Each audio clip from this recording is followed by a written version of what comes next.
Pangni asengbasu akoi ngasi phawbada yam ka henba misi mina awana natural calamities ki kari ta da bani ishona nga aga thambani ado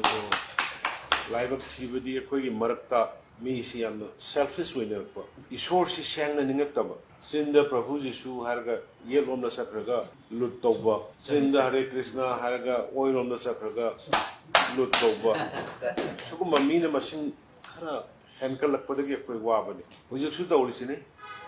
ADC ki bill hai bisi ai si minister mana akoi gi sarkar pair bi akoi na bill lama pass tawna ba assembly da thamdoi ni. Assembly da thamgodar ba bill du pira iba hilera committee ki mi du na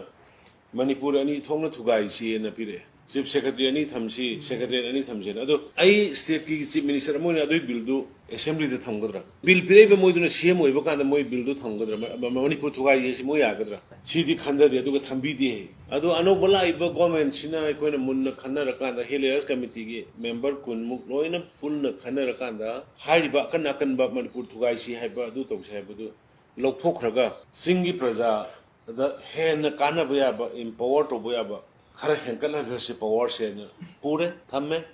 ADC taru khatang tor mudo hujik tara da tawrani power pi ba gi duna hiler committee na koi ang tang khana gi hai ba du moi da thare Hajjana honori ba sidai da dum dry oina yet pa haitare adum dry oina yet pa aduna government ama leibani ne koi su sakam di tawroi haidi Manipur thugai ji di noi su yaroi da Manipur sidi aina haibado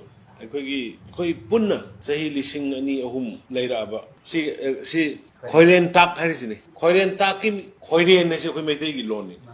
ha sumi ko means sumani yam nak na di koi me horo ni hominera aduna hojik yam laibak thi basi furup aso wojing no masa si yot tagi sa dagi tawba aduna ine magi leishino lei aso busu chawon sa suno masa wen sa suno madu gi apun madu guardian phajabu ne koi Manipur minority majority ability mi ngatani we are all human beings when state si dai le ngai di achobuna masa tu hotpa masa na koi sole na khanba du yaro na ina hai